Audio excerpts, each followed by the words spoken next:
Alrighty, well, we can get started. Welcome everyone to today's workshop. Today we are presenting on preparing for a poster session. We have the lovely Korinthia Nicolai and Shea Furgeson presenting for us today.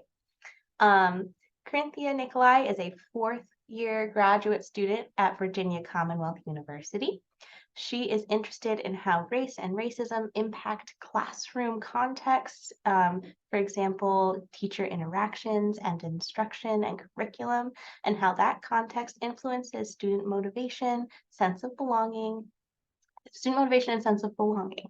In addition, she emphasizes student voice in her research and integrating critical race theory and critical whiteness studies in educational psychology research. Given this focus, she is particularly interested in exploring and centering the experiences of students who belong to historically marginalized racial and ethnic groups.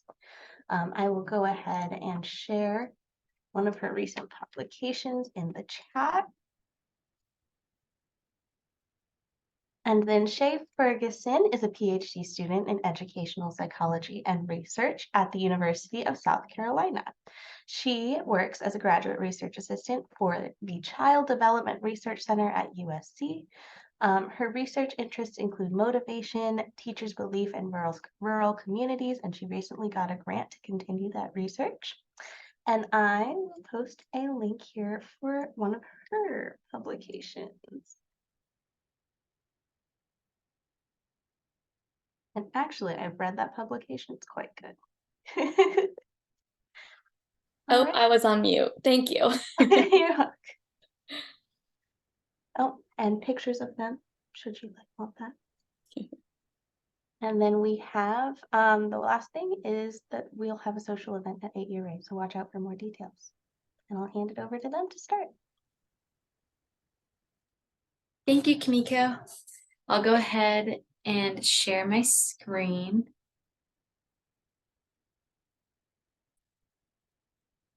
All right, so this workshop is focusing on poster sessions. We had one on paper sessions that Kimiko and Andrew presented at tables that Yin and Yuchin. Oh, I'm getting the Zoom sign. Shea, you might have to share your screen. But we'll see if I get kicked off or I can stop. We had a roundtable one as well, and now we're going to be focusing on posters. So we're trying to work on all the. It's happening again. Okay, Shea, do you mind sharing your screen? Yes, except for I've been having some issues, so let me try and see if this works for you all. Okay. Nope, but let's try. I'm going to try and share the screen and then do it, and then you let me know.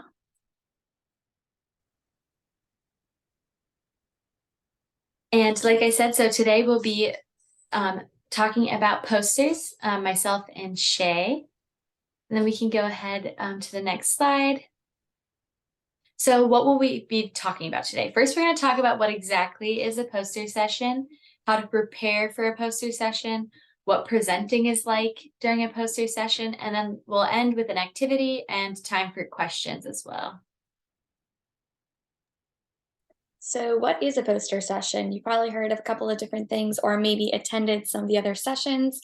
But a poster session is going to be a little bit more straightforward than, say, a roundtable or a paper session. They're pretty much standardized across most conferences.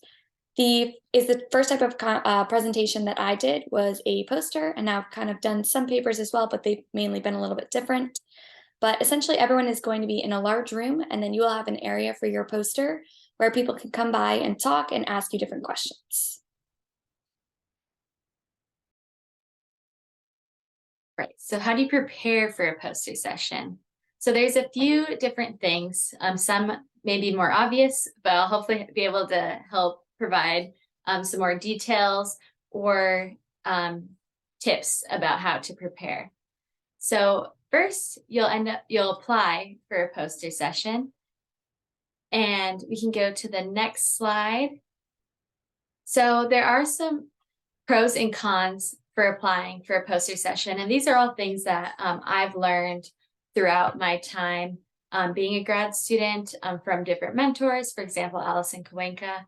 So a pro of applying for a poster session as opposed to other poster sessions is that when we're talking about the program for a conference, poster sessions are less expensive of a decision than perhaps a symposium, because you can have, I don't know the exact number, but you could have like 50 posters during one 1 hour session versus you can only have one symposium, which will be maybe about 5 papers. So if you're thinking about applying, that can be something to keep in mind, and maybe why you'd want to choose to present a paper over a symposium or a different type of session.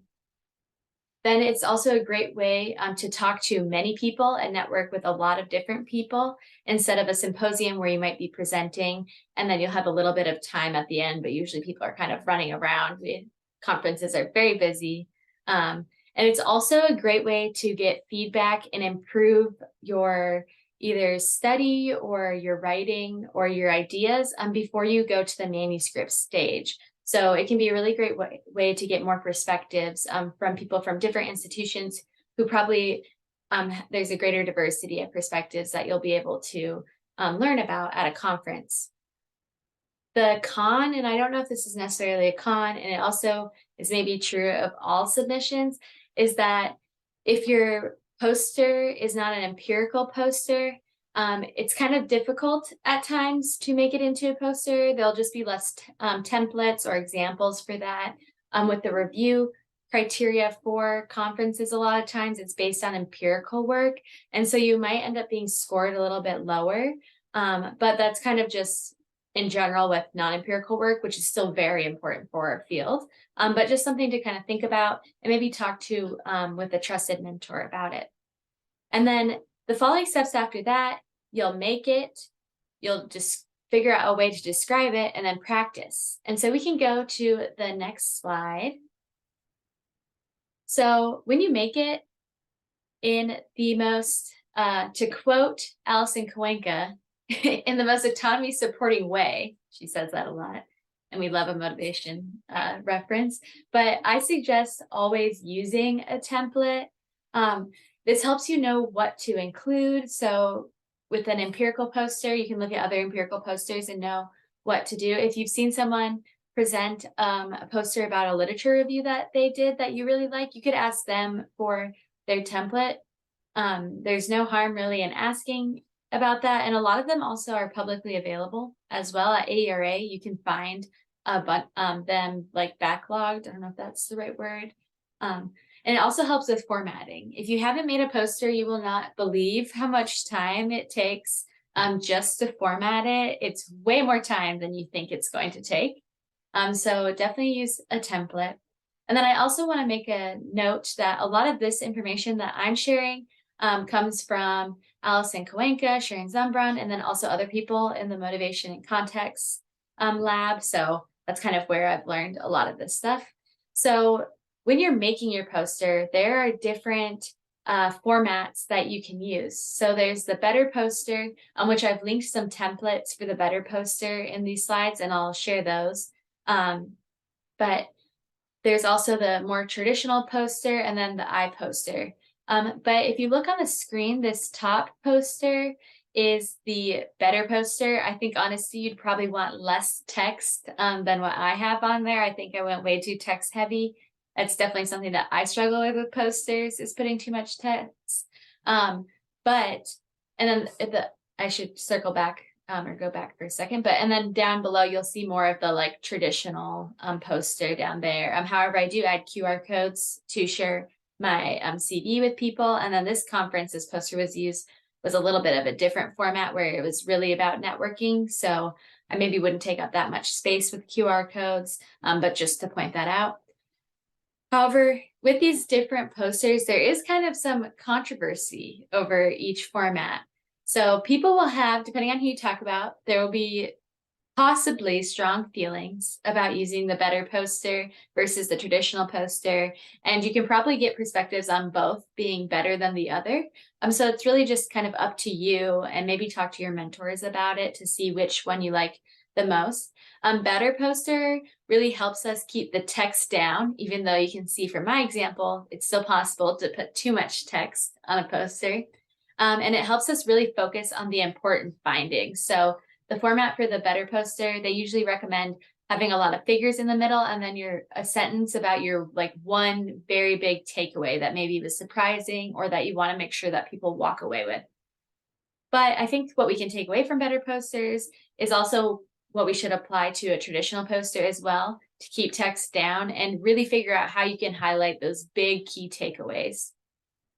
Then we have iPoster, which I've been getting a lot of emails about it.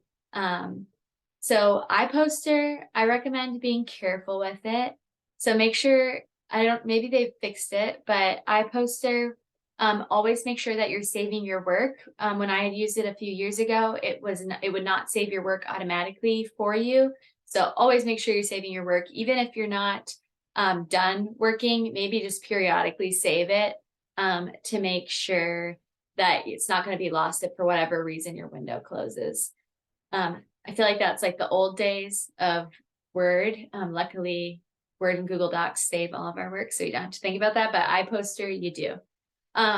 Also, this may have changed because I haven't looked into it for a while, but previously the windows on iPoster could expand, which is really helpful for graphs and figures. So you can make them bigger and people can kind of interact with your poster, which is really nice. On here you can see, obviously this is quite a bit smaller, but it can be hard to really look at the graphs and figures. However, I do kind of suggest people be careful to resist the temptation to add a lot of text. That makes it really hard to focus on what's most important. And I think that's honestly throughout all the posters that you can do. It's always be careful about not adding too much text. So it can be hard to focus on what's most important. Also, make sure that you're saving some of those really important details for your manuscript. And I will caution, this is, I think, overly cautious. But some people do have like horror stories with it, but be careful about sharing your work sometimes at conferences. All of us are doing really cool and exciting work.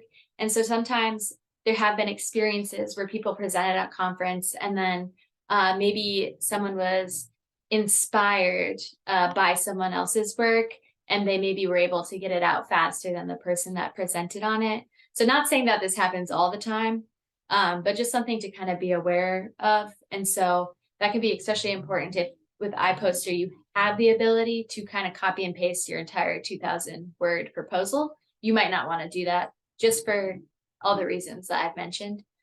But what should we include in a poster? So going past even just the format, what should we have in it? So this is going to be, again, probably more focused on an empirical poster. And then you kind of have some ambiguity or freedom with like a literature review. But if you're doing an empirical poster, you want to make sure that you have your background info, your research questions, your methods, a few key results, and then also significance. And so also, if you were in the paper session, you can think about what Kimiko and Andrew said and focus on what results were really interesting and can highlight the theory related to those findings or highlight the findings and significance on that. So you don't have to highlight everything, and I really appreciated that piece of advice, but you can highlight what's really important for people to walk away with. And then if you were here for the roundtable session workshop that we had last week, you can think about what Yin and Yuchen said, what is the purpose of presenting your work at the conference? So you can focus on that and make sure if you really want to highlight your methods, and that's what is really new and exciting about that, you can do that. Or if there's specific findings that you really want to highlight, you can do that as well. I would recommend to always highlight maybe your more exciting findings and then really emphasize the significance of that, because that's what a lot of people like. It is very easy to get in the weeds about theory and methods, as we've kind of talked about over the past few workshops, but you really just want to like draw people into your poster, and then you can talk about that. And so I've already said this a bunch of times, but I'll say it again, maybe just for myself as well. But with posters, less is really more. So I definitely, maybe I'm projecting, but I feel like I want to put all the text I can on my poster because I'm very excited about everything that I've done or what I've read. But you kind of have to take that back in and make sure that you're really just putting a few key bullet points for the background, that you're really only highlighting a few of the findings, and then also highlighting some of the significance. So you really have to be careful. And then also, this might not be as relevant anymore because we're kind of moving to a lot of like electronic modes of presentations for posters. I know last year the posters at AERA were all on, like they were all digital. I did hear that there was some issues with the lighting. So also maybe make sure with your posters you have like high contrast colors as well. I think also from an accessibility point, that's important as well. But if for whatever reason you do need to print your poster, first check what the conference says you need to do. So double check whether it's electronic posters or printed. I tried to do some digging into what AERA wants this year and I could not find anything. So if anyone else knows, definitely feel free to share. Usually your library will be able to print your poster and it's a lot cheaper than if you go to like FedEx or Staples. So you can look through your library, give them time. I like to be cautious and always request it more than a week out from the conference. But if you know your library and there's more students that are printing posters, so you have to think too, you're not the only one printing a poster. Maybe you'll need to give yourself more than a week. You can also check with your advisor or the supervisor for the project you're on to see if they have funds to print your poster, especially if you're presenting their work. Definitely double check with them. And then also, I recommend if your library offers fabric posters, to get a fabric poster. They're really, really nice. You can fold them and put them in your suitcase or your carry-on. And that way you don't have to worry about, I've also heard horror stories where people leave their tube that has their poster in it on a plane or at the airport. So this way you can fold it up, put it in your bag, and you can just iron it and make sure that the text is facing away from the iron and it'll be okay. Or you can hang it up if you don't want to. Also, when you pin it up, it'll probably be safe. But I really like fabric posters. So those are all of my suggestions for how to make your poster. And then describe it. So some of this is already what I have talked about.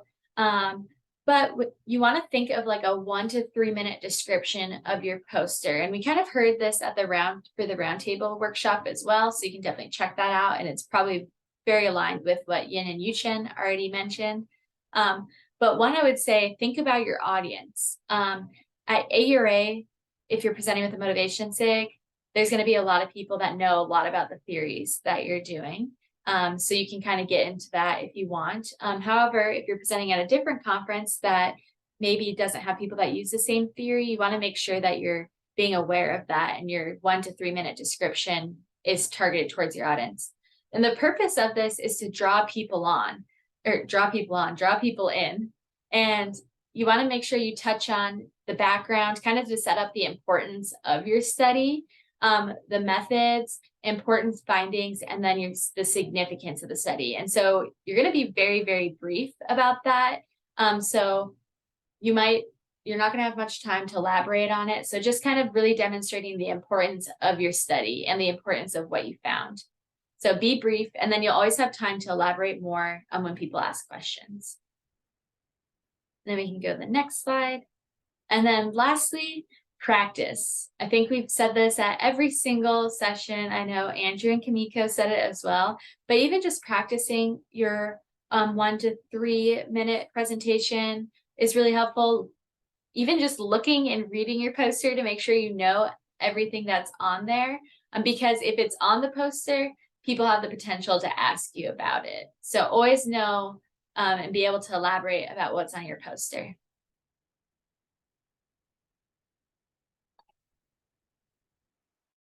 Okay, is there a Q&A session after the presentation? Okay.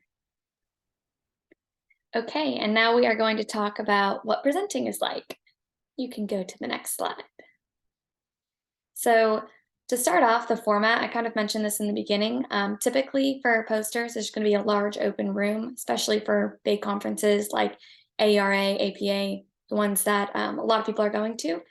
So you'll typically receive some information before about where your poster will be.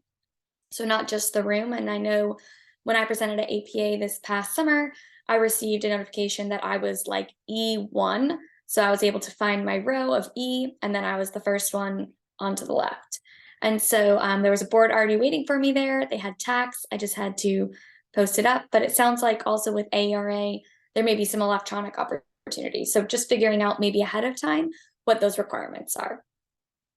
For the process, definitely setting up early, but one thing I will note is that when I at least presented at APA, there's typically about a 10-minute overlap, or not overlap, 10 minutes between you and the next group. And so you don't want to get there too early, because I got there really early and there were people still presenting. So I just walked around, and then everybody kind of took down their posters and I set it up. So I would say like 10 minutes is probably a good time. I feel like I'm always like a little too early to things because I'm stressed out, but it's all really easy to find, so don't worry. People will walk around for sure. So you will find that some people are just browsing. So they kind of stay back as they look at your poster. And then some people will come right up to you to talk. And this is where it can maybe feel a little bit awkward. But like Corey was talking about, you want to have like 1 to 2 minute overview prepared. I have found that having that 1 to 2 minute overview, I may say it like 2 or 3 times to different people. But as the poster session continues, people continuously keep coming in and out. And then it becomes a blended conversation. Everyone's kind of talking, asking questions, and I don't really have to go through the intro again because the conversation is naturally just kind of happening. But having that overview does start with that first person coming. One thing that I have found is some people don't want an overview, but some people do. So I start usually by saying, hey, like, I'm Shea, this is my project. Would you prefer to just read it over and ask questions, or would you like me to give you a quick few minute talk that I have? And I have had both people. So I've had some people say, yeah, I just want to look. And then they actually do ask questions, but they want to kind of take the time to read. And then I've had other people that are like, oh no, tell me what your project's about, because they don't feel like reading. So both have worked. I think just being open to either one and knowing that it may feel awkward. But when you're on the other side, if you go view other people's presentations, it's not as awkward. Just as the presenter, it may feel that way. People will ask questions. I think that's one area that I would say to practice on, not necessarily practice on the questions, but practice on knowing your stuff. Not so much necessarily the speech you're going to give, but one example I can give you is the measures. The study that I presented on twice, different variations of it, I was not involved in the methods collection or anything. I kind of analyzed the data and wrote something up. I was in my first year of the program, so I was not as, clear on everything. And turns out all my questions were pretty much on the methods and the measures. So for future conferences, I try to really know now the methods, but especially the measures and why I picked them. I had some questions about, like how many questions were on the scale? Why did you choose this one over this one? And, I answered the questions honestly. And when I didn't know the answer, I was just honest. I said, I don't know, but I can get your email and I can let you know, which honestly didn't happen too much, but I had wished I had looked over my measures just a little bit more and understood the reason behind why I picked them. Even though I didn't pick them, the reason behind why the team picked them. And then, just the ins and outs of them, because I had a lot of people interested in that. And then the most about your project. And I found that people were not trying to quiz me. They were genuinely interested in the project. And that's why they were asking about the measures, because they brought up another project they were working on. You will meet some important people in the field. They were all really nice to me. They came over, introduced themselves. Like I didn't know who they were, but I did know. And, but everybody was really nice and open to talking. So just be yourself and know that you know the most about your project. As long as you are confident, they will, feel that confidence as well. Which sort of leads me into some tips. This is networking, so don't be afraid to network. Everyone is kind of there to do that as well. You can add a QR code to a business card or your CV. Also for your poster, like Corey was talking about, you can add a QR code right on the poster, and that can link to many different things. I individually had it linked to it wasn't the full paper, but it was a bigger paper than what I had submitted for APA. And then it also had some additional results, tables and things that didn't fit on my poster, as well as my contact information. And so I think that that's another way for people to be able to contact you later, but also see more about your work. I walked around the conference scanning different people's codes, and then I saved them so that later I could go back and read about it. Also, it is networking, and a fun story that I can share is I met somebody at my poster session who came over to talk to me, and then I happened to go to this professor's poster session the next day. It was on, different topics, but similar, and we ended up talking, and turns out she had a data set that I may have been interested in.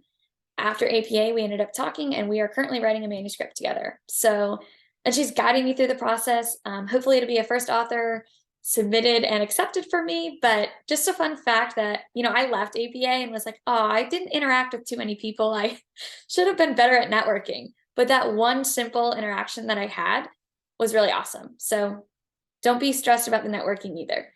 Oh, I skipped ahead. Review your measures and know why you selected them. So don't forget that. I also printed handout sizes of my poster for people to take, and I had some good feedback on that. It can be overwhelming when there's 5 people at the poster and other people are kind of trying to come up. You're already talking, can't talk to everybody at the same time. So I had just like 10 little handouts that I had printed alongside the poster, and they all went. Everybody took them. And then they could scan that QR code later if they wanted to contact me. So it was a fun way to also get my research out there without people having to stand there and listen. Definitely get to know the people around you. They can help you out and you can help them out.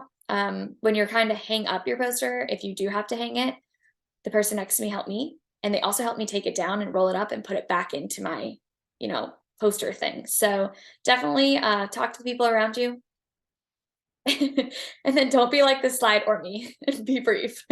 Not too much text. And then if you want to go to the next slide. So just here are some examples. These are 2 posters that I presented. The left is the better poster that I did for APA. I tried to keep the text as minimal as possible, but you can see that QR code. Another fun fact, when you do QR codes, make sure you're not signing up for something that's a free trial. I signed up for a free trial that I didn't realize, and the trial ended, and in order for my QR code to work, it was going to be $10.99 a month. That poster is hanging somewhere, and I really hope no one is trying to scan the QR code because it does not work. So I learned that the hard way. So the next time around when I create a poster, I will make sure that it is actually a free service. And then you can see a poster here. This was not the better poster. This is more traditional, but we did kind of try to follow that method of keeping the things that are less important off to the right, and then keeping what I really wanted people to see in the middle. So those are some examples, but I will now pass it back over to Corey. Thank you. So we'll have a little bit of time, and I think honestly, we can probably stay in this room, but I'll go ahead and pause. Well, I guess I'll leave it while I'm saying the activity. So if people are watching this in the future, so something that we're going to do is practice our 1 to 2 minute descriptions of our either real posters that will present at AERA or maybe for any project that you're doing or an idea that you have at all. But I'll go ahead and pause the recording for now. All right, and now that we are back from our activity, we do have just one other update on posters. We were able to look in to see whether they will be electronic or printed. Per the website, all papers accepted as posters for the place-based or virtual components of the AERA annual meeting need to create their presentations for display in the iPresentation gallery. Specifically, Chicago poster session presenters will present and discuss their posters on large format touchscreen monitors in Chicago, and scheduled sessions to be held in the area dedicated to poster sessions. Poster presenters simply access their presentations from the iPresentation gallery to show their work with the dynamic features that electronic monitors provide. So yes, everything will be on the iPresentation, but as we kind of discussed, you can still have that as a PowerPoint, or you can have that as the dynamic components where you can touch in different areas. I have not personally done that, but it sounds like that's a great option as well. Thank you, Shea, and thank you, Kimiko, for finding that. But thank you all for joining today. We hope that this was helpful, and thank you to the Motivation SIG Graduate Student Committee for all of the planning and everything that we've done to pull this all together. And I hope to see you all at AERA.